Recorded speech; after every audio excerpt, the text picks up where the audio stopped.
بسم الله الرحمن الرحیم. قدرمن دوستانو السلام علیکم ورحمت الله وبرکاته. تیر ورځ موږ تاسو د مایکروسافت ورډ پروګرام ریویو کې پروفینګ ویلیم دا ډول سپیچ مو ویلیو تر لنګویج پورې مون خبرې وکړلې. نن راځو کمنټس باندې خبرې کوو. ګورئ کمنټس د لومړی راځم یو څه لیکل کوم چې واټ از کمپیوټر. لا هغې څخه وروسته یو دوه پاراګرافونه ورته لیکم. ایکوال رینټ یو دو پاراګراف ورته انتخاب کو. ګورئ دا لیکل ما وکړه. کمنټس چې دی اضافي معلوماتو ته وایي یا اضافي تبصرې ته ویل کیږي. فرض که زه راځم دغه ډاکومنټ په اړه یو کمنټ لیکم چې دغه ډاکومنټ دلته څه معنا ورکوي، نو کمنټ ورته انتخابوم. چې کله مې کمنټ انتخاب کړ دلته ورته ولیکم تشریح به ورته لیکم چې ډاکومنټ از د collection of many pages. فرض که دغه یو تشریح یو کمنټ ما په دې اړه ولیکه. همدا ډول راځم د پروفیشنلی په اړه باندې هم زه غواړم یو کمنټ ولیکم او دلته کمنټ ورته انتخابوم او بیا ورته لیکم چې پروفیشنلی مقصد هدف دغه لکه دا کمنټ ما ورته اضافه که. همدا ډول راځم ایلیمنټس په اړه باندې هم یو کمنټ لیکم، دا انتخابوم او نیو کمنټس ورته اخلم او د دې په اړه باندې هم یو څه تبصره زه لیکم. صحیح دی؟ لکه دغه کمنټونه ما واخیستل، دا پرنټیبل دی. ګورئ کنټرول پی چې زه ووهم نو دا دلته موږ ته شو کوي چې دا پرنټیبل دی. بیرته سکیپ وهم چې نارمل حالت ته راشو. نو په دې ډول موږ تاسې کولی شو چې یو ډاکومنټ کې د بعضې مغلق لغاتونو په اړه او یا بعضې تخنیکي لغاتونو په اړه یو کوچنی تبصره دلته ولیکو چې دغه لغات په دغه معنا باندې. شو کمنټس چې دی دا کمنټونه موږ ته شو کوي او آف کوي. ګورئ اوس شو چې کله دا ووهم آف کېږي، خو دلته ماته بیا هم ښایي چې دلته کمنټونه شته دي. چې کله په دې باکس باندې ودرېدم وایي دلته دوه کمنټه په دې ساحه کې دي، که دلته ودرېږم یو کمنټ دغې ساحه کې هم شته. نو دا د شو کمنټس او ان شو کولو کمانډ ده. همدا ډول زه به راشم دلته شو کمنټس به ورته انتخاب کوم او بیا به ورته نیکسټ کوم. ګوره وایي یو کمنټس دلته ده، چې نیکسټ ورته ووهم وایي دوم کمنټس دلته ده، چې بیا ورته نیکسټ ووهم وایي بل کمنټ دلته ده، او چې بیا ورته نیکسټ ووهم وایي بل کمنټ دلته ده. پریویوس کمنټ وایي پریویوس کمنټ دا ده او همدا ډول بل پریویوس کمنټ دا ده.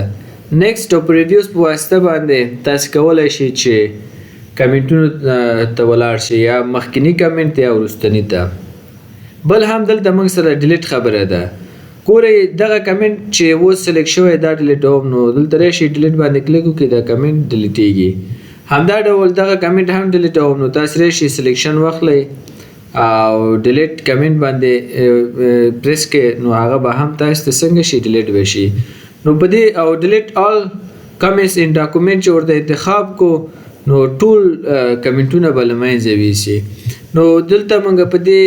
د ډیلیټ په واسطه کولی شو چې کمنټس ډیلیټ کو، یو کمنټ دوه درې یا ټول. نو دا هم موږ سره د کمنټ پورې مربوط خبرې وي. بله خبره موږ دلته د ټریکینګ لرو. ګورئ ټریکینګ په معنا د مخفي کمرې په شانتې کار کوي. فرض که دغه ورډس ما لیکلي صحیح دی، زه به راشم دغه پاراګرافونه چې ما لیکلي زه به اول دا لږ جسټیفای کړم او دغه عنوان به ورته بولډ کړم. ګورئ دا زما یو لیکنه ده،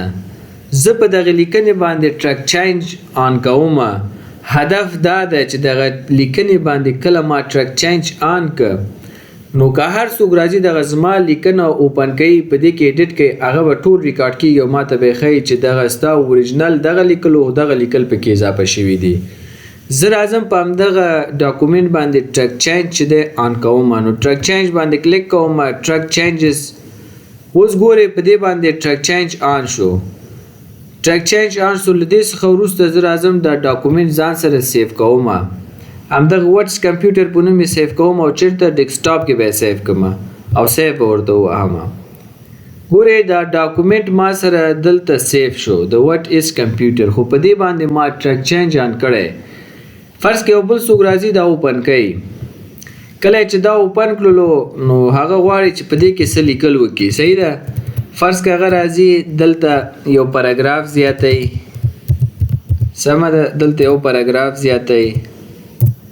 او همدا ډول له دې څخه وروسته راځي دغه اول پاراګراف سلیکي او دا بولډ کوي او همدا ډول راځي دا دریم پاراګراف سلیکټ کوي او دې ته یو رنګ ورکوي صحیح شو نو ګوري دلته اوس دا سیف کوي صحیح شو اوس بیرته به کلوز کو لکه ما خو په دې باندې ټریک چینج آن کړی او په دې کې بل سړی راغی او دغه یې اوپن کړ او په دې کې څه تغییرات راوستل زه اوس راځم ډبل کلیک کوم دا ځان ته اوپن کوم نو دلته ما ته ټریک چینج شو کوي چې وروره ستا په دغه پاراګراف کې چې دی دغه لیکل کم زیات شوي دي دا بولډ شوی دی همدا ډول دلته سور خط دغه خط یې چا اچولی دا ټول ښیي چې دلته وروره تغییرات راغلي ستا اوریجنل لیکل یو شی ولې دلته چې دی ډېر نور تغییرات راغلي دي نو که ته ورته راشي دلته ورته سمپل مارکپ نو مارکپ چې انتخاب کې مارکپ به وری کې تا ته به ونه ښیي چې د تغییرات کوم ځای کې راغلي دي خو که ته راشي ورته ووایې چې مارک اپ آل مارکپ نو ټول درته مارکپ شو کوي ګورئ دلته درته وایي چې په دغه پاراګراف چې دی اضافه لیکل شوی دی دغه پاراګراف کې چې دی دلته معلومات درکوي چې فنټ کالر او دغه شیانو کې تغییرات راغلي شوي دي همدا ډول دغه پاراګراف کې درته وایي چې فنټ بولډ کمپلیکس سکرپټ فنټ بولډ وایي په دغه لیکلو کې چې دی دا فنټ څنګه شوی بولډ شوی دی یعنی تا په دې پوهیږي چې ستا دغه اوریجنل لیکل یو شی اوس دغه لیکلو کې دغه تغییرات چا راوستي دي که غواړې چې اکسپټ کړې نو دلته اکسپټ ان موو نیکسټ نو که غواړې اکسپټ کړې اکسپټ آل چینجز نو دا ټول مکمل تاسې قبول کړو دا اپلای کیږي نو که نه غواړئ نو بیا تاسې کولی شئ چې بیخي اکسپټ نه کوئ نو دلته مارکپ ته بیرته راځو که اوریجنل ورته انتخاب کوم ورته زما اوریجنل هماغه کوم لیکل شو هغه ماته وښیه ورته وایي چې ستا اوریجنل لیکل دغه دي نو زه ورته دا اکسپټ کوم اوس چې همدغه زما قبول دی او نور اضافي لیکنې او شیونه چې پکې شوي هغه زما قبول نه ده اکسپټ او ریجکټ تاسې دې ځای نه کولی شئ نو دلته چې دی سمپل مارکپ په شکل راته شو که سمپل مارکپ فقط یو لاین درته درکوي چې دغې ځای نه تر دغې ځای پورې تغییرات راغلي که ورته وایي چې آل مارکپ مکمل په تفصیل درته شو کوي چې دلته دغه تغییر راغلی دلته دغه تغییر راغلی او همدا ډول کری شي نو مارکپ بیخي نه مارکپ کوي تاسو ته دا نه شو کوي چې څه تغییر راغلی فقط هماغه ډسپلی درکوي او خیر او که اوریجنل ورته انتخاب کړي ستا هماغه اوریجنل لیکل ښیي که چېرته موږ په دغه کې کمنټس ممنټس اخیستي هغه هم موږ ته شو کوي کمنټس یې کوم ځای هم ډیلیټ کړی کوم ځای هم فارمټینګ کړی نو دا مکمل معلومات دلته موږ ته شو کوي چې ستاسې په دغه لیکلو کې چې دی دغلته کمنټس اضافه شوی دی او دغلته څه معلومات ډیلیټ شوي دي او هغه ټول معلومات موږ ته دلته شو کوي بله خبره هم موږ سره دلته د ریویو پین دی ګوري دغه ته ریویو پین وایي لکه موږ ته انفارمیشن راکوي چې دغه ډاکومنټ کې څه تغییرات راغلي دا ټول ریویو پین کې موږ ته شو کوي که ریویو پین ته راشو ریویو پین ورټیکلی راته وښیه ګوري په دې شکل تاسو ته دلته ښیي که ورته راشي انتخاب کې ریویو پین هریزنټلی په شکل تاسو ته ښیي نو ستاسې خوښه چې تاسې څه رقم خوښه و هماغه رقم ورته انتخاب کړئ خو دلته یوه بله مهمه خبره هم شته زه به راشم دغه خپل اوریجنل فایل انتخاب کوم له دې څخه وروسته په دې خو اوس ټریک چینج آن ده زه دغه ټریک چینج ته پاسورد هم ورکوم که چېرته پاسورد ورنه کړم خو یو څوک راځي ټریک چینج سټاپ کوي او له هغې څخه وروسته په دې سټاپ کوي په دې شکل ټریک چینج سټاپ شو او له هغې څخه وروسته خپل تغییرات پکې راولي خو زه ورته وایم چې نه ته داسې یو کار ورته وایم وکړه اول خو راځم زه خپل د اوریجنل ډاکومنټ انتخابوم بیا په دې باندې ټریک چینج آن کوم چې کله مې ټریک چینج آن که او له هغې څخه وروسته لاک ټریکینګ ورته انتخابوم اوس په دې کې خو ما لیکل کړی زه به لیکل کړی اول به د دې اکسپټ او ریجکټ زه ورکړم زه به ورته هېڅ کار وکړم فرض کړه ما ته شو کوي چې کوم ځای کې تغییرات راغلي دي زه وایم چې اکسپټ دیس چینجز دغه تغییرات ما قبول کړه همدا ډول راځم accept and move دغه تغیرات دي دا قبله ورته بل او accept and move دیم قبول کو بل تلاړ وي دا تغیرات دي دا معنی زور ته راځم ورته accept and move او اوکې لکه دا ټول تغیرات ما قبول ک کچېر تاسو نه قبول نو تاسو کولای شئ چې ریجیکټ هم کړئ کله چې accept ترې شي accept and move to next دا تاسو ته شو کوي چې دغه تغییر راغلی دا قبله هغه چې تاکل accept کین move دوم تغییر ته ورځي که ورته accept this change انتخاب کې یوازې هغه یو برخه تاسو ته سکی accept کوي که accept all changes ورته ولي کې مکمل ټول changes تاسو ته سکی قبله او accept all changes and stop tracking هدف دا چې ټول تغیرات قبلومه او tracking هم لمنځه وړم stop کوم دا هم stop شو خو زه دغه هر څه ما اوس قبول که زه دا بیرته ټول ډیلیټوم او له دې کې دلته ورته پاسورډ هم ورکړي یو دوه درې څلور به ورته پاسورډ ورکو همدا ډول یو دوه درې څلور اوکې ګورئ په دې باندې ما پاسورډ هم ولګولو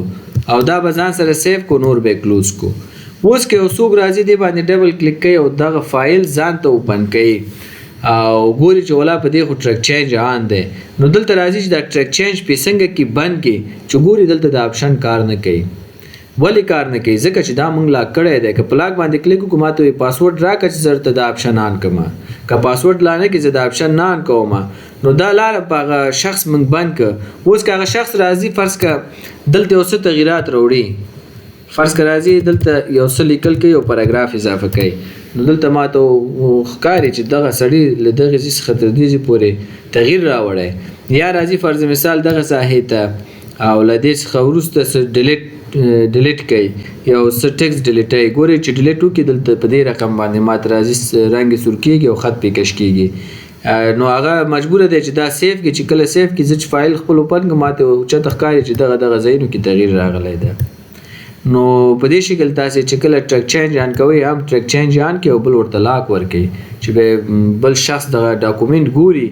نو چې هغه ونه شي کولی چې ټریک چینج آف کړي او خپل تغیرات پکې راولي شاید دا یو مالي ګزارش وي او مهم گزارش وي او هغه کې څه تغیرات راوړي او ستونزه پکې جوړ کړي نو بیرته زه لاک ټریکینګ ته راځم اوس ګورئ یو دوه درې څلور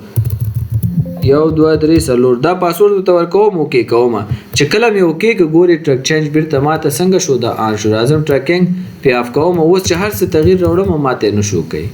نو دا موږ سره د ټریک چینج خبرې وي چې څه ډول موږ کولی شو خپل یو فایل باندې ټریک چینج آن کو چې کله هم ټریک چینج موږ آن که موږ ته شو بل سړی راځي چې موږ فایل کې څه تغیرات راولي څه ډیلیټ کوي څه فارمټینګ کوي همدا ډول څه اضافه والی پکې راولي نو ټریک چینج موږ ته به ټول شو کوي چې دغه ځایونو کې په دې فایل کې تغیرات راغلي دلته ډیلیټ شوی دلته اضافه شوی او دلته بولډ شوی هر څه ټول گزارش موږ ته راکوي بیا اکسپټ ته راځئ که اکسپټ کوئ نو تاسې کولی شئ ټول اکسپټ کړئ یا ټول ریجیکټ کړئ یا بعضې اکسپټ کړئ او بعضې ریجیکټ کړئ نو دا اکسپټ او ریجیکټ هم کولی شئ او نیکسټ او پریویوز خو هماغه کوم ځایونو کې چې تغییر راغلی هغلته تاسې وړئ نو دا موږ سره د ټریک چینجز خبره وه ټریک چینجز پریکټیکل یو استعمال بل هم تاسو ته ووایم فرض که تاسو یو کتاب لیکلی دی او دغه خپل کتاب چې دی یو داسې چاته ورکوئ چې هغه ایکسپرټ او دغه ستاسې کتاب غواړي چې دوباره یې وګوري ایډیټ یې کړي او څه تغیرات پکې راولي نو تاسې په هغه کې چې دی ټریک چینج آن کړئ ټریک چینج په خپل هغه کتاب باندې آن کړئ له دې څخه وروسته ټریک چینج ته پاسورډ هم که غواړئ چې ورکړئ کولی شئ چې ورکړئ له هغې څخه وروسته فایل ځان سره سیف کړئ او فایل همغه مربوطه شخص ته چې دی دا ډاکومنټ وسپارئ یا فلش کړئ یا هر رقم ایمیل یې ورته لیږئ هر ډول چې لیږئ هغه چې کله دغه ستاسې کتاب ګوري او څه تغیرات پکې راوړي څه ځایونه یې ډیلیټ کوي نو دوباره یې سیف کوي او تا ته یې درکوي نو چې کله یې تا ته درکړه تا خو ټریک چینج پې لګولی او هغه تا ته ټول درته شو کوي چې په دغه پاراګراف کې دغه ځای کې دغه شیونه اضافه کړي دغه پاراګراف یې بیخي نوی اضافه کړی دغلته د عنوان بولډ کړی دی او څه تغیرات چې راوړي مکمل تاسو ته شو کوي نو تاسې مطمئنه کیږئ چې زموږ په کتاب کې دغه تغیرات راغلي او تاسې یې ملاحظه کوئ او ګورئ که ستاسې د قبول وړ اکسپټ کوئ که نو ریجیکټ کوئ نو دا موږ سره د ټریک چینج پورې مربوط موضوعات انشاءالله سبا به په نوي درس باندې خبرې کوو د نن دپاره همدومره کافي ده